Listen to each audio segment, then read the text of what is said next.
सुप्रभात प्यारे बच्चों।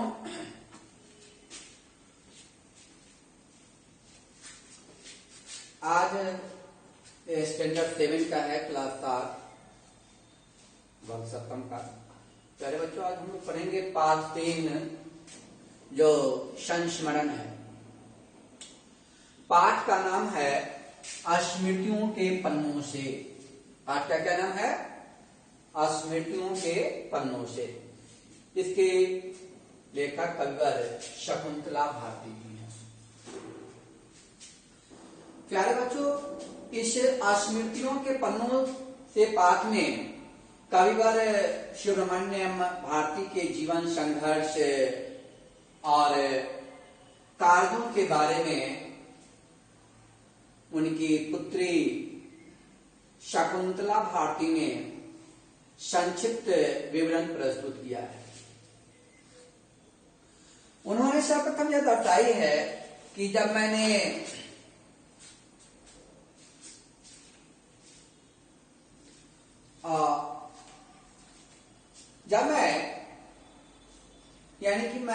पिताजी की लाडली बेटी थी।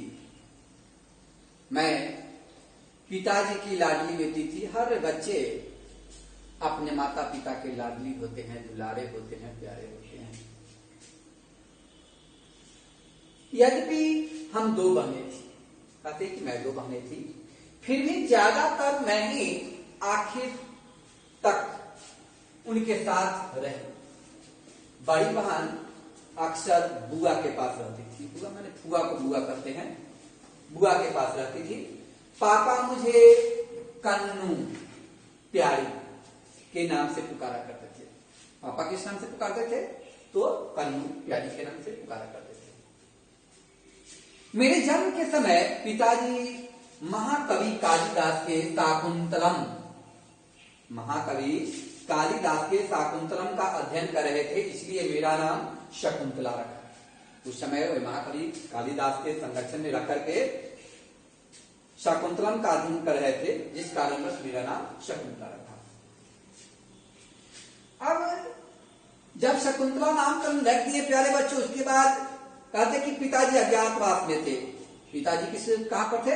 अज्ञातवास में। अभी आप लोगों ने महाभारत देखा होगा, तो महाराज पांडु के 5 पुत्रों को अज्ञातवास में जाना था, अज्ञातवास को पूरा किया और वे पांडिचेरी प्रवास को ही अज्ञातवास कहा जाता है। वे पांडिचेरी प्रवास को ही अज्ञातवास कहा करते थे। माँ और मैं उनके साथ थी, यानी माँ भी थी और पुत्री भी थी। मेरे दोनों मामा जी बड़े ही देशभक्त थे। मामा जी कैसे थे? तो देशभक्त थे। वे पिताजी की बड़ी मदद करते थे। मामा जो थे पिताजी की बहुत मदद करते थे। यदि मुसीबत के वक्त माँ हमें लेकर मायके चली जाती थी, मायके शब्द का होता है माँ का जन्म स्थान, माँ का घर, चली जाती थी। और पिताजी बड़े स्वाभिमानी थे। पिताजी कैसे थे? स्वाभिमानी थे। दबकर रहना और उनके लिए असहायता। कोई तो कहते थे कि भारती वैरागी है, गृहस्थी का ख्याल नहीं रखते, पत्नी और बच्चों के प्रति लापरवाह है, लेकिन यह सारी बातें झूठी है। और बात यह है कि लोगों की राय में वे वैरागी थे। नमक तेल लकड़ी की समस्या पर सिर खपाने का उन्हें अवकाश ही कहा था कि वे उस पर कुछ कर सकते थे। पैसे कमाने की कला में माहिर थे। किस काम में माहिर थे? पैसे कमाने में नहीं थे, कमाने में वे माहिर न थे। उनके निकट के मित्रों यानी उनके साथ रहने वाले जो दोस्त होते थे, दोस्तों के अलावा उनके महत्व को समझने वाला, उनको उत्साहित करने वाला, सहायता करने वाला कोई न था। कोई भी व्यक्ति उनको सहायता करने वाला नहीं था। जब 1908 में पिताजी पांडिचेरी आए, 1908 में पिताजी कहां है? पांडिचेरी आए और सन 1918 यानी 1918 तक वही रहे। जब 10 साल की लंबी अवधि में उन्होंने क्या क्या कष्ट नहीं झेले, मरता क्या न करता, मानसिक और आर्थिक क्लेश पीड़ित पिताजी के वे दिन अत्यंत दुखदायक रहे। वो जो समय बीता वो बहुत ही दुखदायी बीता। मैं उस समय 7-8 साल का था कि थी, फिर भी मेरी स्मृतियों पर अंकित वे चित्र आज भी जो है ताजे हैं, आज भी वे दिन ताजे हैं। जब पिताजी का जन्म 11 दिसंबर 1882 में, पिताजी का जन्म कब हुआ था? तो 11 दिसंबर 1882 में, यानी 11 दिसंबर 1882 को तमिलनाडु के तिरुनेलवेली जिले के एक्टपुरम नामक ग्राम में हुआ था। कहां पर हुआ था पिताजी का जन्म, कब और कहां हुआ था? तो 11 दिसंबर 1882 को तमिलनाडु के तिरुनेलवेली जिले के एक्टपुरम नामक ग्राम में हुआ था। बालक का नाम रखा गया सुब्रमण्यम। बालक का क्या नाम रखा गया था? सुब्रमण्यम। वे 5 वर्ष के थे कि उनकी मां चल बसी। कितने वर्ष की अवस्था में सुब्रमण्यम की मां चल बसी? 5 वर्ष की अवस्था में। और वे 5 वर्ष के बाद वे अपने नाना के लाड़ प्यार में पले।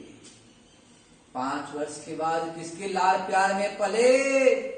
नाना के लाड़ प्यार में पले।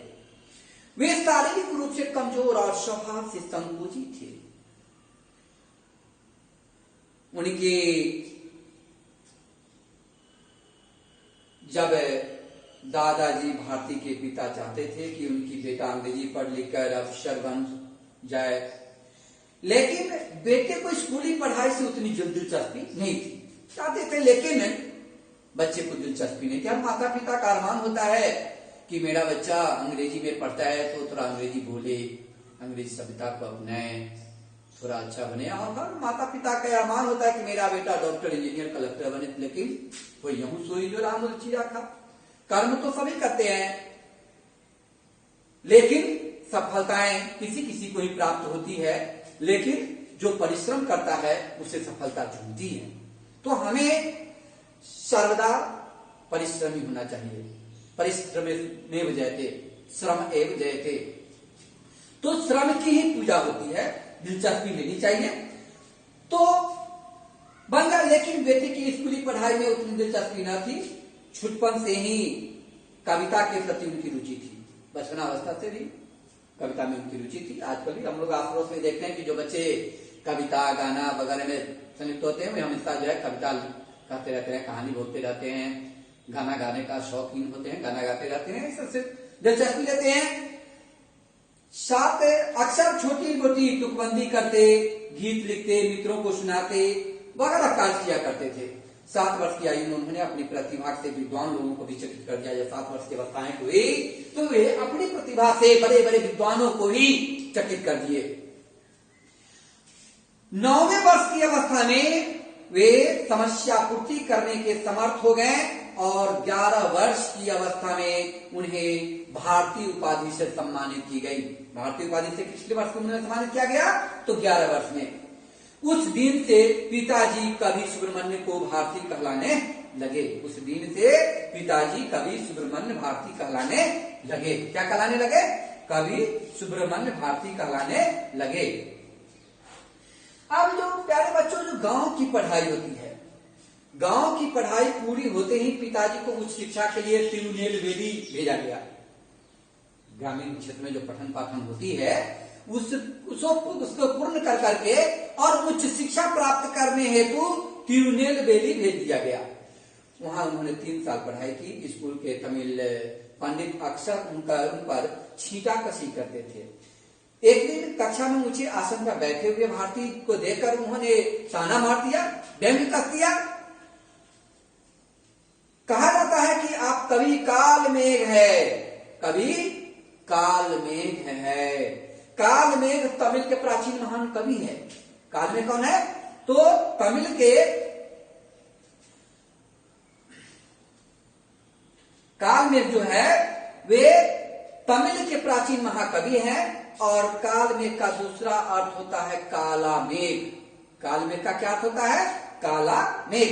यानी इतने ऊंचे आसन पर विद्यमान हो गए, बैठ गए होकर आप बरसते क्यों नहीं है?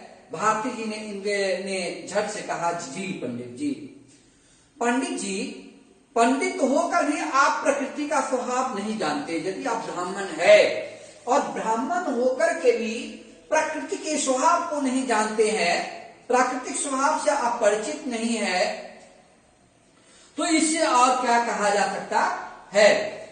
एवं प्रकार से जो है उन्होंने उसका बखान किया।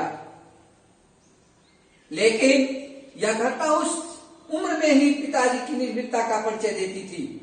आज्ञा से वे बरसात की जो काल मेघ अपनी मर्जी से नहीं बरसता है, पंडितों की आज्ञा से नहीं, यह घटना उस उम्र में ही पिताजी को निर्भीकता का परिचय देती है। प्यारे बच्चों, सन 1897 1897 के जून महीने में कवि भारती का विवाह कैडयम नेलप्पा, भारती का विवाह कैडयम नेलप्पा अय्यर की सुपुत्री चेल्लम्मा के साथ बड़ी धूमधाम से हुआ। कविवर भारती का विवाह कैडयम नेलप्पा अय्यर की सुपुत्री चेल्लम्मा के साथ बड़ी धूमधाम से हुआ और 5 साल के बाद मेरे दादाजी का देहांत हो गया। कहते हैं कि शादी हुआ और 5 वर्षों के बाद दादाजी का देहावसान हो गया, निधन हो गया। अब प्रश्न यह उठता है कि भारती किसके पास रहे? दादाजी का भी निधन हो गया, तो भारती किसके पास रहे?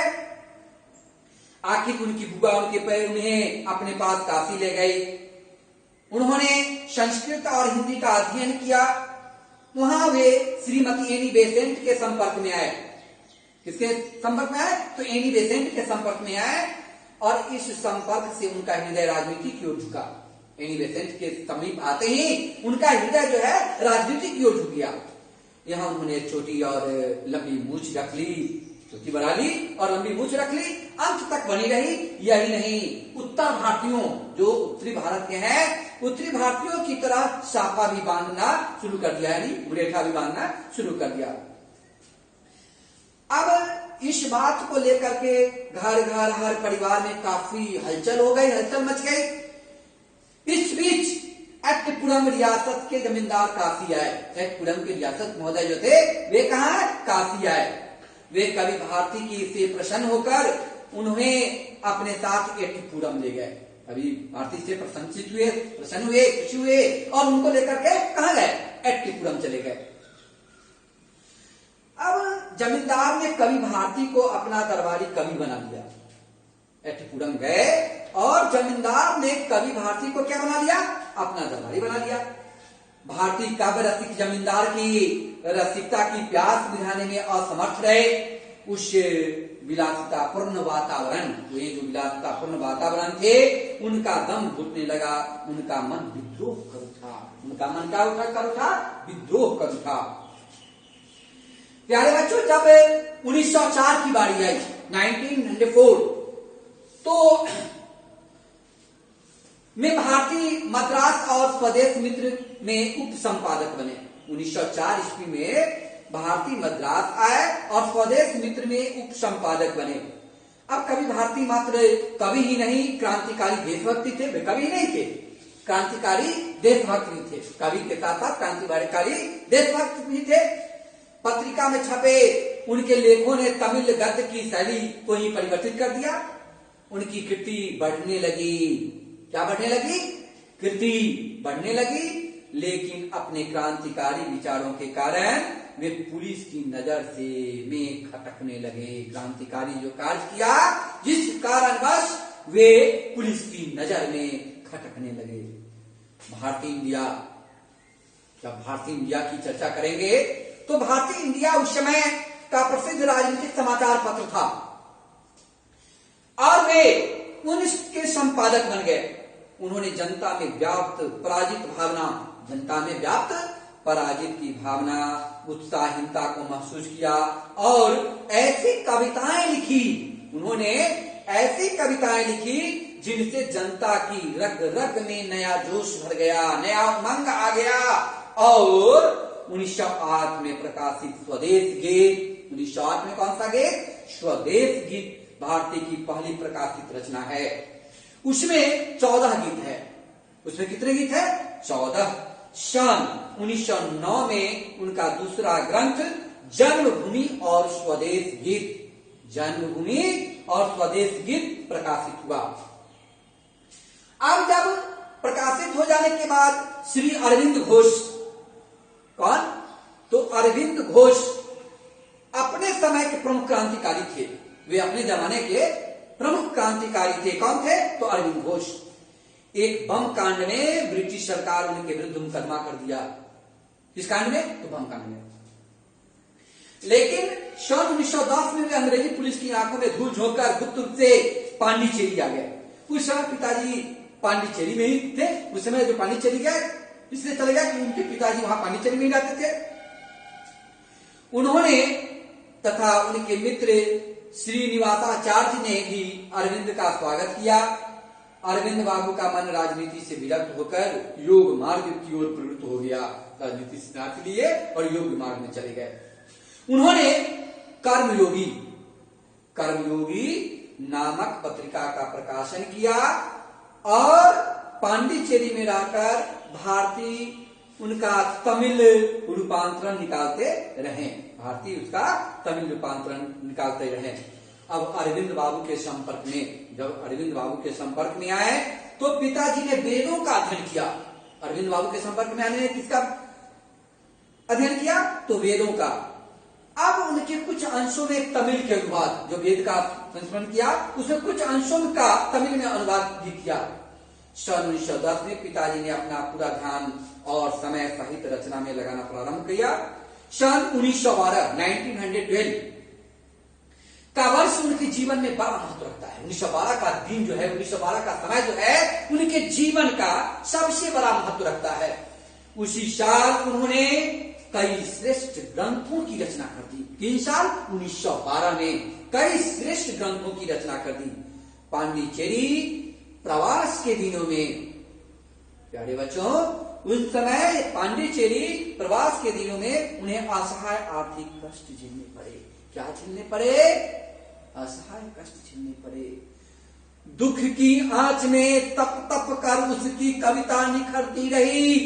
दुख की आंच में तप तप कर उनकी कविता निरखती रही। उनके गीतों में प्राणों का स्पंदित करने वाला जोश आकुलतापूर्ण भावुकता थी। वह पाठकों और श्रोताओं को मुग्ध कर देती थी। प्यारे बच्चों, अगले कक्षा में, अगले ऑनलाइन क्लासेज में हम देंगे। इसे आप कहानी को स्मृति संस्मरण जो है स्मृतियों के पन्नों से शकुंतला भारती द्वारा रचित, इसे आप पढ़ेंगे। मैंने जितना बताया उसको आप पढ़ेंगे, लिखेंगे और इससे प्रश्नोत्तर ढूंढने की कोशिश करेंगे। धन्यवाद।